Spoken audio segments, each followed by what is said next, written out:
Pasar Tanah Abang kembali hidup seperti sedia kala.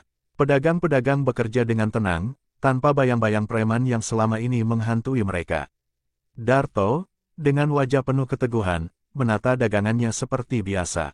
Senyum dan sapaan ramah dari pelanggan menjadi bukti bahwa perjuangannya membuahkan hasil. Namun, di balik ketenangan itu, sesuatu mengintai. Seorang pria asing berdiri di ujung pasar, memperhatikan tanpa berkata-kata. Tubuhnya kekar, dengan luka di pelipis yang masih membekas. Tatapannya tajam, penuh amarah yang tertahan. Tak lama, ia berbalik dan berjalan pergi, meninggalkan jejak ketidakpastian. Malam harinya, saat para pedagang mulai merapikan barang dagangan mereka, suara gemuruh motor terdengar mendekat. Darto yang sedang mengikat karung sayur menoleh, mendapati belasan pria berbadan besar turun dari kendaraan mereka. Tak ada Asep di antara mereka, tapi wajah pemimpin kelompok itu menunjukkan bahwa ia bukan orang biasa. Siapa yang bernama Darto? Suara berat pria itu menggema, menusuk keheningan pasar. Darto melangkah maju, menatapnya tanpa ragu.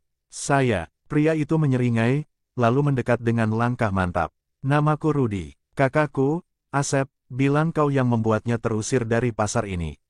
Ia berhenti tepat di depan Darto, tatapannya menyelidik.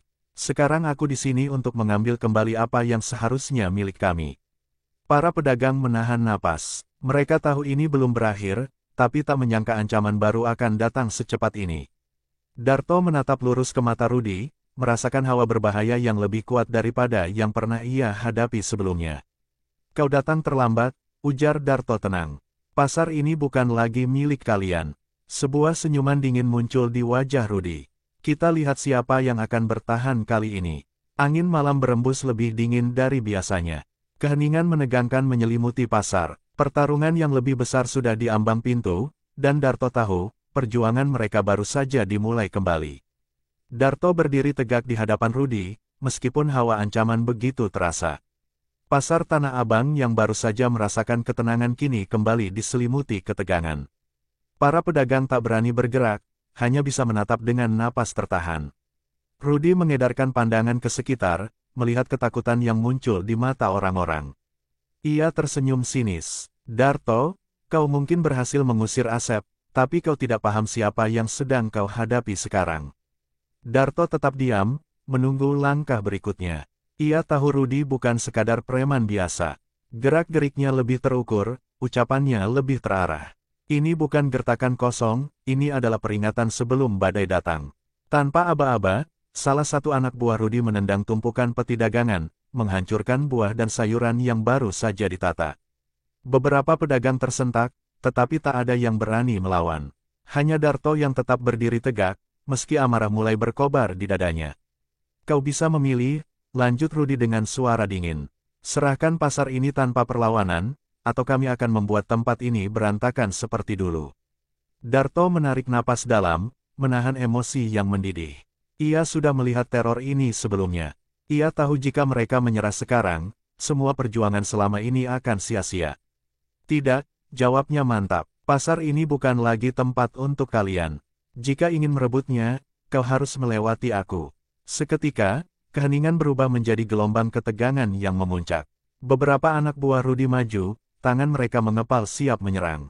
Tapi sebelum ada yang bergerak lebih jauh, sebuah suara lain memecah malam. Kami tidak akan membiarkan itu terjadi. Darto menoleh. Dari sudut pasar, pemuda pemikul karung, pedagang daging, dan beberapa orang lainnya telah berdiri dalam barisan. Wajah mereka masih menyimpan ketakutan, tetapi di balik itu, ada tekad yang tak lagi bisa dipadamkan. Rudi menyipitkan mata, lalu terkekeh. Jadi kalian benar-benar ingin melawan. Ia mengangkat tangannya, memberi isyarat kepada anak buahnya untuk berhenti. Baiklah, kalau begitu, kita lihat siapa yang bertahan lebih lama. Ia berbalik, berjalan santai meninggalkan pasar, diikuti oleh kelompoknya. Namun, sebelum pergi, ia menoleh sekali lagi ke arah Darto.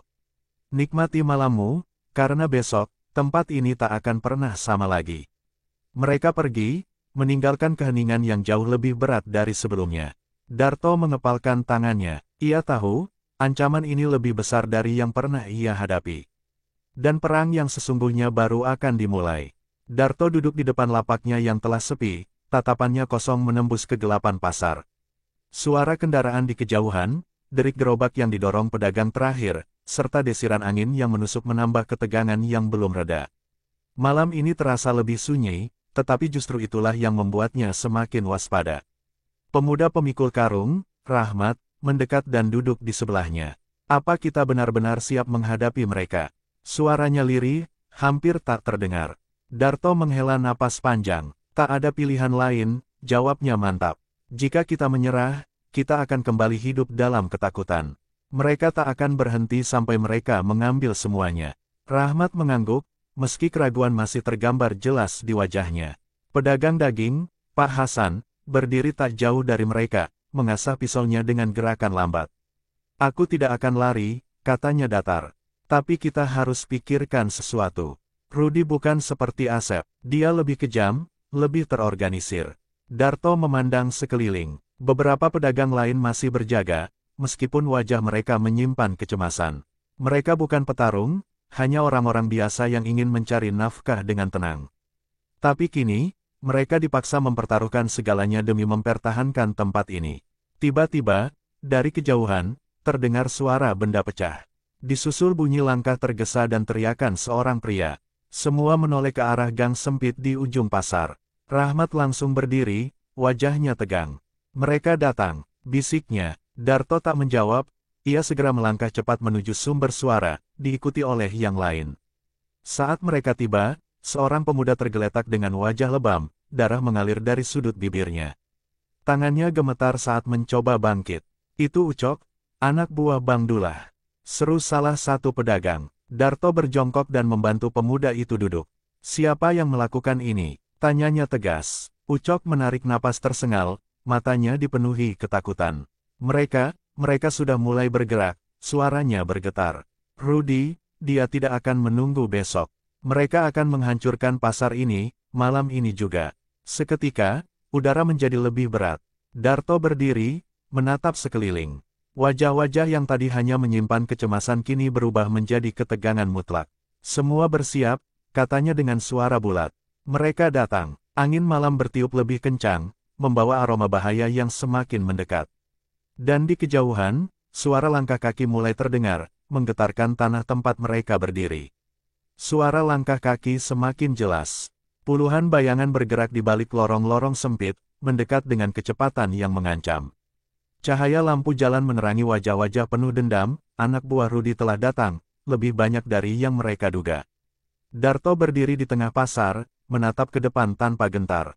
Para pedagang lain mulai bergerak ke posisi masing-masing.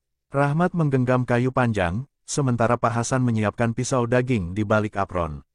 Beberapa pemuda membawa alat seadanya, tongkat, batu, bahkan rantai bekas. Dari dalam kegelapan, Rudi muncul.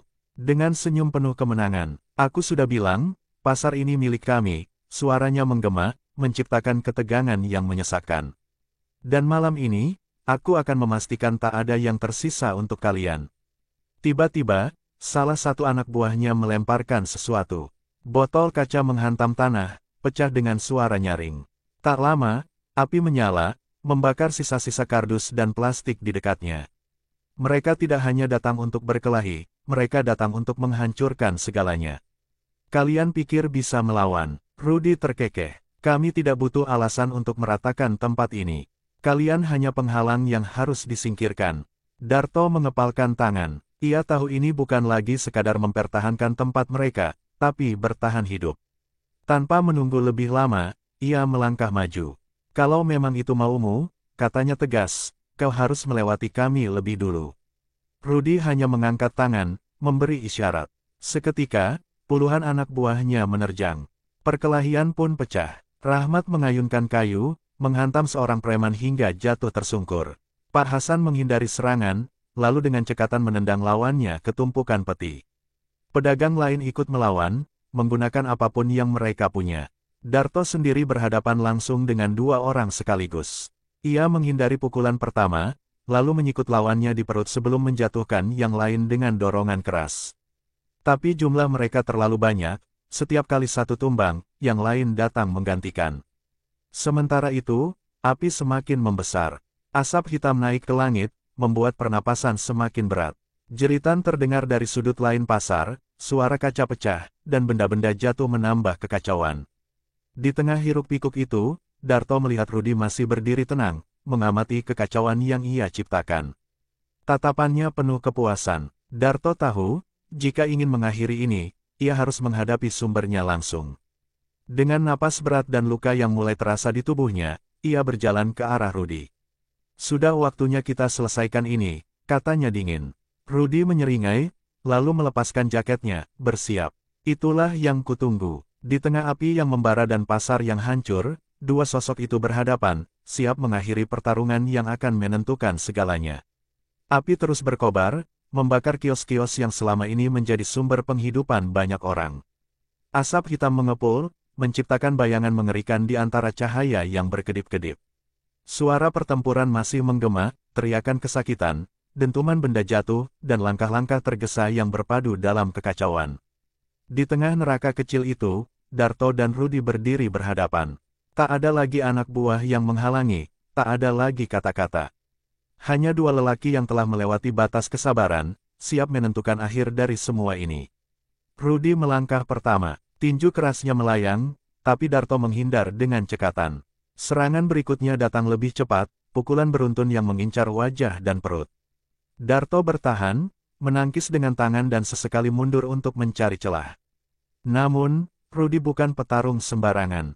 Ia bergerak dengan kekuatan yang jauh di atas Asep. Satu pukulan keras akhirnya menghantam rahang Darto, membuatnya tersentak ke belakang. Darah mengalir dari sudut bibir, tetapi ia tak goyah. Darto menggertakkan gigi, lalu berbalik menyerang. Tinju kirinya menghantam rusuk Rudy, diikuti tendangan rendah yang membuat lawannya sedikit terhuyung. Untuk pertama kalinya, ekspresi percaya diri Rudy memudar. "Kau lebih tangguh dari yang kuduga," gumamnya, menyeka sudut mulut yang kini berdarah. Darto tak menjawab. Tak ada gunanya berbicara ketika semua harus diselesaikan dengan tindakan. Ia maju lagi, kali ini lebih agresif. Tinju demi tinju meluncur, memaksa Rudy bertahan dan bergerak defensif. Pedagang lain yang masih sadar mulai memperhatikan, menyadari bahwa pertarungan ini bukan sekadar perkelahian biasa, ini adalah penentuan nasib mereka. Namun, Rudy masih menyimpan kejutan. Saat Darto melayangkan pukulan terakhir, Rudy menangkap lengannya, memutar tubuhnya dengan paksa, lalu menghantamkan siku ke punggungnya. Darto jatuh berlutut, terbatuk saat rasa sakit menjalar ke seluruh tubuhnya. "Darto!" teriak Rahmat, hendak maju membantu, tetapi tangan Pak Hasan menahannya. "Ini pertarungan mereka," katanya pelan, meskipun matanya penuh kekhawatiran. Rudy melangkah mendekat, menarik napas panjang. "Kau sudah cukup mengganggu, Darto," katanya. "Aku akui, kau keras kepala. Tapi lihat sekelilingmu." Ia menunjuk ke pasar yang mulai luluh lantak, api yang semakin melahap kios-kios kayu. "Kau pikir sudah menang, kau hanya memperpanjang penderitaan mereka." Darto mendongak, meskipun tubuhnya terasa berat. Napasnya tersengal, tapi matanya tetap menyala dengan tekad. "Aku tidak pernah berpikir aku akan menang," katanya, suaranya serak. "Aku hanya tahu, aku tidak akan kalah." Tiba-tiba, dengan sisa tenaganya, ia melesat ke depan, menyarangkan pukulan telak ke perut Rudy. Pria itu terhuyung, matanya membelalak tak percaya. Darto tak berhenti, ia melanjutkan dengan satu hantaman ke rahang, lalu satu lagi ke dada. Rudy tersentak ke belakang, langkahnya goyah, hingga akhirnya ia jatuh berlutut. Nafasnya berat, tubuhnya gemetar. Kali ini, tidak ada senyuman di wajahnya. Melihat pemimpinnya tumbang, anak buahnya mulai panik. Tanpa komando, mereka mundur, sebagian melarikan diri. Mereka tahu, tanpa Rudy, mereka tak punya alasan untuk tetap bertarung. Para pedagang mulai bangkit satu persatu, menyadari bahwa perlawanan mereka telah membuahkan hasil. Rahmat mendekat, membantu Darto berdiri. "Kau baik-baik saja." Darto mengangguk lemah. Matanya masih menatap Rudy yang kini tertunduk, napasnya terengah. "Pergilah," katanya lirih. "Jangan pernah kembali." Rudy mengangkat wajah, menatap Darto dengan amarah yang masih tersisa. Namun, ia tahu segalanya telah berakhir. Tanpa berkata apa-apa, ia berusaha bangkit, lalu berjalan terlatih meninggalkan pasar. Saat ia menghilang di kegelapan malam, Darto menghela napas panjang. Api masih menyala, tetapi kini terasa lebih hangat, bukan lagi ancaman. Pedagang mulai membantu satu sama lain, mencoba menyelamatkan apa yang tersisa. Malam itu, pasar Tanah Abang hampir hancur.